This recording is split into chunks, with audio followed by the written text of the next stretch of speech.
السلام علیکم ورحمۃ اللہ وبرکاتہ۔ بسم اللہ الرحمن الرحیم۔ اس ویڈیو میں آپ حضرات کو بتاؤں گا کہ محرم کے مہینے میں ہم مسلمان بھائیوں کو کون سے کام کرنے چاہیے اور کون سے کام کو نہیں کرنا چاہیے، کس کاموں کو کرنے کا حکم دینا چاہیے اور کن کاموں سے مسلمان بھائیوں کو روکنا چاہیے۔ اس ویڈیو میں تمام چیزیں آپ کی خدمت میں پیش کرتا ہوں۔ محرم میں کرنے والے اور نہ کرنے والے کام۔ سب سے پہلے ہم بات کر لیتے ہیں محرم میں کون سے کام کرنے چاہیے۔ نمبر 1، عاشوراء کا روزہ رکھنا۔ نمبر 2، گھر والوں پر کھل کر خرچ کرنا۔ نمبر 3، فرائض کا اہتمام اور نفلی عبادت بکثرت سے ادا کرنا۔ گناہوں سے بچنے کی کوشش کرنا۔ اب ان چیزوں کے بارے میں بات کر لیتے ہیں جو محرم کے مہینے میں مسلمان بھائیوں کو نہیں کرنے چاہیے۔ نمبر 1، کالا لباس پہننا اور کالا جھنڈا لگانا۔ نمبر 2، نحوست اور غم کا مہینہ سمجھنا۔ نمبر 3، تعزیہ اور ماتم کرنا۔ نمبر 4، ڈھول تاشا اور تماشا کرنا۔ نمبر 5، دیگر من گھڑت رسموں کو اپنانا۔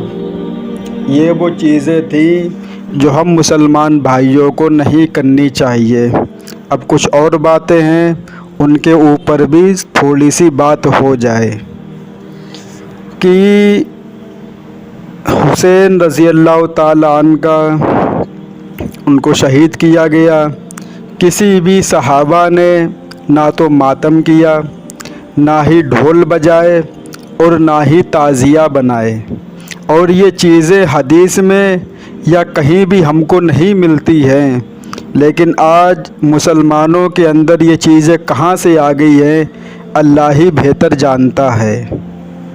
پہلے زمانے میں، اور ایک بات اور آپ کو بتا دیں کہ مسلمانوں کے صرف اور صرف 2 تہوار ہیں۔ اب آپ یہ کہیں گے کہ مولوی پاگل ہو گیا، ایسا بالکل بھی نہیں ہے میرے بھائی۔ مسلمانوں کے صرف اور صرف 2 تہوار ہیں، بس عید اور بقرعید۔ باقی سال میں جتنے بھی تہوار ہیں، محرم، چہلم، ربیع الاول، 12 وفات اور جتنے بھی ہیں، کوئی تہوار نہیں ہے مسلمانوں کا، صرف 2 چیزیں، عید اور بقرعید۔ ابھی میرا دوست جو میرے ساتھ کام کرتا تھا وہ گیا ہوا سعودی عرب کام کرنے کے لیے، اس نے ہم کو بتایا کہ ستار بھائی یہاں صرف اور صرف 2 تہوار منائے جاتے ہیں، بس ایک عید اور دوسری بقرعید، باقی یہاں کسی سے کوئی مطلب نہیں ہے تہوار سے۔ آپ کہیں گے کہ وہاں تو سب دیوبندی رہتے ہیں اور دیوبندی لوگ تو ویسے بھی یہ چیزیں نہیں مناتے ہیں۔ تو میرے بھائی یہاں دیوبندی سے مطلب نہیں ہے، یہاں مطلب یہ ہے کہ دین کو کون کتنا فالو کر رہا ہے، نبی کے طریقے پر کون چل رہا ہے، بات اس کی ہو رہی ہے، دیوبندی بریلوی کی نہیں ہو رہی ہے۔ آپ کہیں گے کہ وہاں تو سب دیوبندی بھرے ہوئے ہیں، نہ انہیں محرم سے مطلب، نہ ربیع الاول سے مطلب، نہ چہرم سے مطلب، نہ 40ویں سے مطلب، نہ 11ویں سے مطلب، کسی سے مطلب نہیں۔ تو میرے بھائی وہ چیز کرنی چاہیے جو ہمارے نبی نے کیا، صحابہ نے کیا اور نبی نے کرنے کا حکم دیا۔ تو میرے بھائی یہ کچھ باتیں تھیں جو میں نے آپ حضرات کے سامنے پیش کی۔ ایک کچھ اور بات ہے کہ سوشل میڈیا پر جب بھی دیوبندی اور بریلوی کی کچھ باتیں ہوتی ہیں تو جو دیکھنے والے لوگ ہیں، جو ویڈیو دیکھتے ہیں، ان کے آپ کمنٹ پڑھا کریں کہ وہ کیا کہتے ہیں۔ کوئی کہتا ہے ماشاء اللہ، کوئی کہتا ہے سبحان اللہ، کوئی گالیاں بکتا ہے۔ تو اس سے کیا ہے کہ ہمارے اسلام کی بدنامی، کہ ہم لوگ آپس ہی میں مرے کٹے جا رہے ہیں۔ تو دنیا کو کیا سمجھائیں گے؟ اب ایک بات یہ دل پہ ہاتھ رکھ کے سوچنا، ہم ہیں غیر مسلم، میرے دو دوست، ایک دیوبندی دوسرا بریلوی، وہ اس کو گالی دیتا ہے، وہ اس کو گالی دیتا ہے، اور ہم نے یہ سوچا کہ ہم مسلمان بنیں گے، اسلام قبول کریں گے۔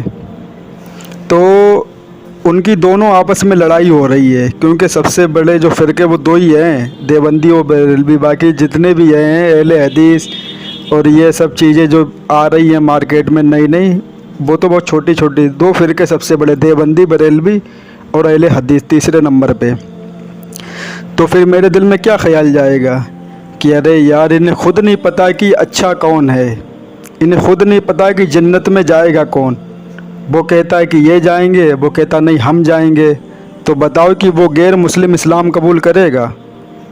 نہیں کرے گا اسلام قبول، کیونکہ تمہارے آپس میں اتنے لڑائی جھگڑے ہیں کہ تم کہتے ہو کہ تو جہنمی، وہ کہتا ہے تو جہنمی، وہ کہتا نیچے پیجامہ والا، وہ کہتا اوپر پیجامہ والا، تو مزار پہ نہیں جاتا ہے، تو بابا سے نہیں مانگتا ہے، تو صرف اللہ سے مانگتا ہے، تو وہ مسلمان بنے گا؟ اور نبی کے دور میں کتنے غیر مسلم تھے، وہاں پر یہ کچھ باتیں نہیں ہوتی تھیں، اور کتنے لوگ روز اسلام قبول کیا کرتے تھے۔ لیکن آج دیکھ لو، ہمارے جھگڑے کی وجہ سے کوئی اسلام کی طرف نہیں آ رہا ہے، کہ ان کے آپس میں اتنے لڑائی ہیں کہ اگر ہم دیوبندی بن گئے تو وہ ہم کو مار ڈالے گا، گالی بکے گا، بریلوی ہو گئے تو وہ ہم سے دوستی توڑ لے گا۔ یہ چیزیں ہم نے بنائی ہوئی ہیں۔ تو میرے بھائی، ان چیزوں کو سائڈ میں رکھیں، جو دنیا میں جو کرے گا، مرنے کے بعد اللہ خود اس سے حساب لے لے گا کہ تم نے دنیا میں کیا کرا، صحیح طریقے پر تھے یا غلط طریقے پر تھے، اور بخشش اسی کی ہوگی جو صحابہ اور نبی کے طریقے پر ہوگا۔ اور نبی کو چھوڑ کر، صحابہ کو چھوڑ کر اگر غیروں کا طریقہ اپنایا، جس پہ ہمارے نبی کا عمل نہیں تھا، جس پہ صحابہ کا عمل نہیں تھا، تو میرے بھائی اس انسان کی دنیا بھی برباد اور مرنے کے بعد اس کی آخرت بھی برباد۔ فیصلہ آپ کے ہاتھ میں ہے کہ آپ کو عمل کن چیزوں پر کرنا ہے، ان چیزوں پر جو ہمارے نبی نے کیا اور جن کاموں سے ہمارے نبی نے ہم کو روکا، یا ان کاموں کو جو ہمارے نبی نے نہیں کیا پھر بھی ہم کر رہے ہیں، اور روکا بھی ہے پھر بھی ہم کر رہے ہیں۔ ایک تو کیا بھی نہیں نبی نے پھر بھی ہم وہی کام کر رہے ہیں، اور ایک تو منع بھی کیا ہے کہ یہ کام مت کرنا میری امت، لیکن پھر بھی ہم وہی کر رہے ہیں کہ صرف ایک اللہ سے مدد مانگنا بس، باقی کسی کے سامنے سر مت جھکانا۔ تو ہم نے کیا کرا؟ دنیا جانتی ہے کہ کیا کرا ہے۔ تو میرے بھائی، بات کہاں سے شروع ہوئی تھی اور کہاں پر ختم ہوئی ہے، یہ ہم نے بات اس لیے جوڑ لی ہے، کیا فائدہ پھر الگ ویڈیو بنانے پڑتی ان باتوں کے لیے، تو اسی لیے ہم نے یہ بات اسی میں جوڑ دی۔ اللہ تعالیٰ ان باتوں پہ ہم سب کو عمل کی توفیق عطا فرمائے۔ وآخر دعوانا والحمد للہ رب العالمین۔